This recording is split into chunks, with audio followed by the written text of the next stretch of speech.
Fala pessoal, eu sou o Rafael e vou apresentar 5 fatores que explicam a perda de qualidade dos filmes da Marvel. Então vamos lá. Quando se tornou um estúdio de cinema independente e lançou o primeiro filme do Homem de Ferro em 2008, a Marvel iniciou uma trajetória única no cinema. Logo em seguida foi comprada pela Disney e ao longo dos anos conseguiu criar uma série de filmes interligados, o famoso UCM, Universo Cinematográfico da Marvel. O crossover de heróis, comum nas histórias em quadrinhos, era uma grande novidade no cinema e fez muito sucesso.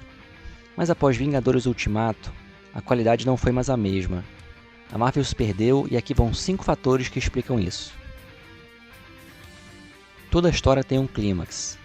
Vingadores Ultimato foi o ponto alto da grande história contada pela Marvel ao longo dos anos através de todos os filmes. A cena final em que todos os heróis se juntam para enfrentar Thanos e seu exército é emblemática.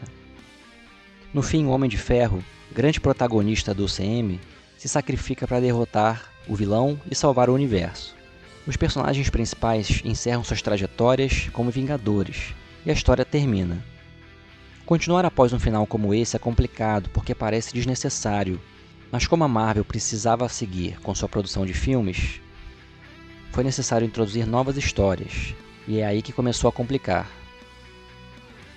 No começo do MCU, os principais filmes tinham bons roteiros que mostravam a evolução de seus personagens. A boa e velha jornada do herói sempre funciona e foi muito bem aplicada nas primeiras fases da Marvel. Após Ultimato, foi necessário introduzir novas histórias que seriam protagonizadas pelos personagens remanescentes das fases anteriores, além de introduzir outros novos. O que se viu foram narrativas pouco inspiradas e repetitivas, onde o foco não parecia mais ser a trajetória e desenvolvimento dos heróis, e sim o excesso de cenas grandiosas recheadas de computação gráfica, e uma preocupação constante em introduzir pautas ideológicas nos roteiros. E tanto os personagens que restaram quanto os novos não cativaram ninguém. Toda a história precisa de um bom protagonista. Se a gente não se importar com ele, não nos importaremos com sua trajetória. Grande parte do sucesso da Marvel se deve aos protagonistas Tony Stark, Steve Rogers e Thor. Principalmente ao primeiro, já que o Homem de Ferro era a grande estrela do MCU graças ao talento de Robert Downey Jr., que é um grande ator. Quando chegou a hora de substituí-los, foi necessário dar destaque a quem tinha sobrado da fase anterior. O Doutor Estranho é um bom personagem, mas não para ser o protagonista entre todos os heróis, porque não tem carisma para isso. Apesar de ser um ótimo ator, Benedict Cumberbatch não tinha como transformar seu personagem, um bom coadjuvante, no líder dos Vingadores. Homem-Formiga, Gavião Arqueiro e até mesmo Bruce Banner, o Hulk, sempre serão coadjuvantes. Assim como novos heróis que foram introduzidos, como Shang-Chi e Eternos. A Capitã Marvel é uma péssima personagem e a ausência total de carisma da atriz Brie Larson só piorou a situação. A esperança seria o Thor ser o cara que lideraria essa nova fase, mas infelizmente o personagem foi transformado em chacota, o que é uma pena. Após Ultimato, a Marvel parece ter sentido a necessidade de entregar mais histórias para o seu público.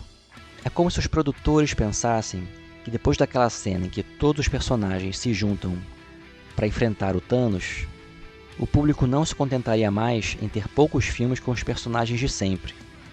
Então decidiram criar várias séries e introduzir ainda mais personagens num cenário que já era bem populoso.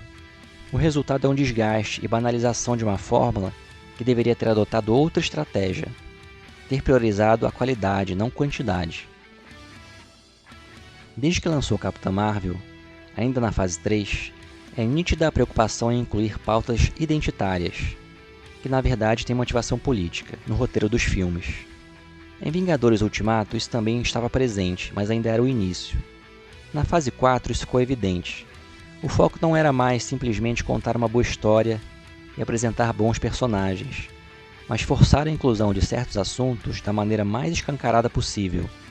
Ao invés de seguir o exemplo do filme Mulher Maravilha, da DC, em que a personagem é muito bem construída, enfrenta desafios que a forçam a evoluir como pessoa e heroína, a Marvel optou por apresentar personagens femininas vazias e que vencem os desafios sem dificuldade alguma, apenas com o intuito de estampar uma propaganda feminista. E não é esse tipo de abordagem que cativa o público. As pessoas querem ver boas histórias que abordam temas universais, como superação, heroísmo, amadurecimento, Algo que possa gerar identificação e inspiração. Voltar a criar e desenvolver bons personagens. Se preocupar menos em mostrar cenas grandiosas recheadas de computação gráfica e focar nas características que fazem esses super-heróis serem tão inspiradores. Bons exemplos não faltam. É isso, pessoal. Um abraço e até a próxima.